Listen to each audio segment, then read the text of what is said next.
So one more layer down the pyramid here is network security. Your network is how your organization shares resources and files internally, and it's also how your organization connects to the external world via the public internet or some other network. So examples of mitigations here are, once again, IDS. We saw that in the previous slide as well. Firewalls, enclaves or segmentation, access control. This is a really important one, and I'll talk more about it. VPNs, which are virtual private networks, and multi-factor or dual-factor authentication. So access control. This is a really critical piece, and once again, it's something that it's in many cases really more policy-driven than technology-driven. It's implemented in technology, certainly, but it starts with a policy that you and your team can help set. So there's different types, schemas of access control. There's MAC, which stands for mandatory access control. There's DAC, which is discretionary access control, RBAC, and ABAC. ABAC is attribute-based access control, and it's really the most common method nowadays. Let me see, just one second here. Let me say a little bit more about that. So basically, what access control is trying to help you with is not everybody in your organization needs to be able to access and modify every single file in your organization. Just a simple example of that is your marketing people probably don't need access to manufacturing files and data, and vice versa. Your manufacturing people probably don't need access to marketing data and files. Your sales team probably doesn't need access to engineering design files in most cases.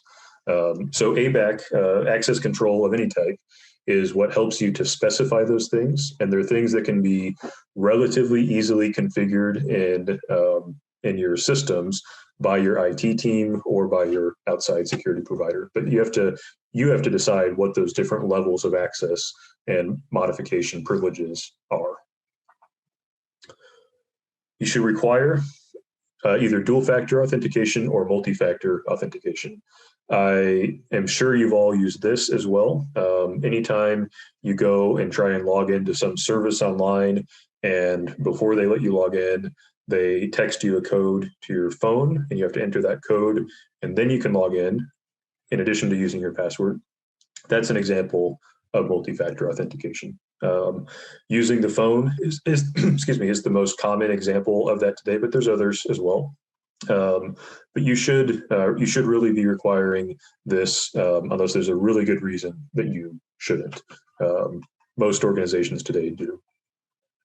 This is something that's probably more relevant today than it was a year ago. A lot of companies have a lot more remote employees nowadays as a result of the pandemic than they used to. And so in those cases, it's good to encourage the use of a VPN or a virtual private network for those remote employees. It helps reduce potential entry points for would-be attackers. This is a relatively simple thing. It's definitely a simple thing for your IT team to do. Disable broadcast SSID on your Wi-Fi network. If you're a coffee shop, you probably don't want to do this because people go to your coffee shop and they want to use the internet. But if you have a production plant, somebody sitting out in the parking lot, if broadcast SSID is turned off, that person sitting out in the parking lot isn't going to be able to see your network just sitting out there and even attempt to be able to connect to it unless they know a little bit more. So that's a simple thing. It's not going to cost you any money. Your IT person can do it in a matter of minutes. Similar to that, don't leave your Wi-Fi network open if you don't turn off broadcast SSID. So if you are the coffee shop that there's a good reason why people want to access your network.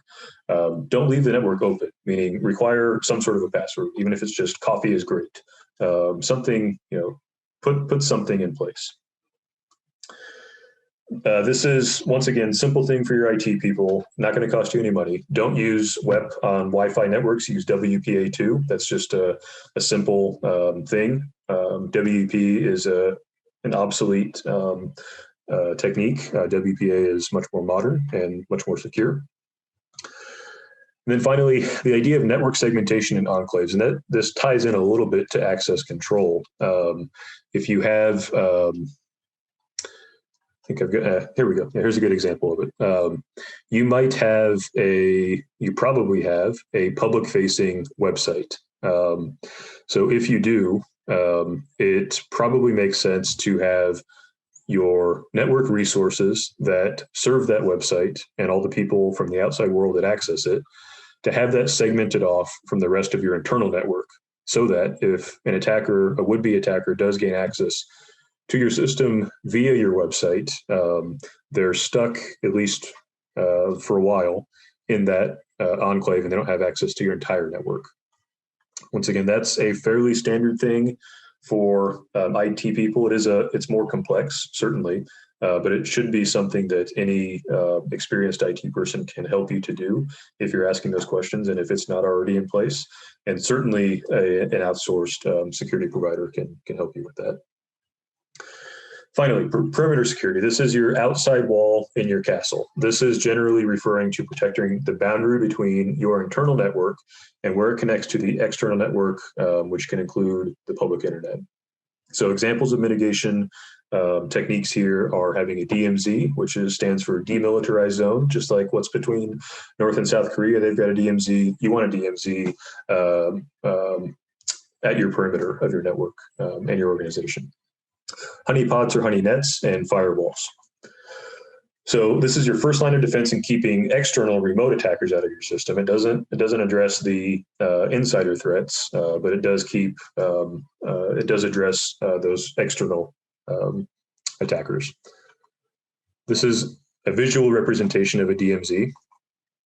Honeypots or honey nets are, if you think of, literally a physical pot of honey, if you set it outside, it's going to attract a bunch of bees or probably flies too. And they're all going to go there, and they're not going to eat your sandwich instead. So it's kind of a similar idea with this. Honeypots are frequently used as a diversion for would-be attackers to either slow them down or make them think they've gained access to something they haven't actually. Firewalls, this is something that I'm sure you've all heard about. Firewalls are a typical perimeter security measure. Everybody using Windows has access to a pretty good firewall, but there are certainly more sophisticated ones that you can implement if you're not using Windows, or even if you are using Windows. There's a link here. You'll have access to these slides afterwards, but a link that you can read more about honey nets here if you want to. It's kind of interesting.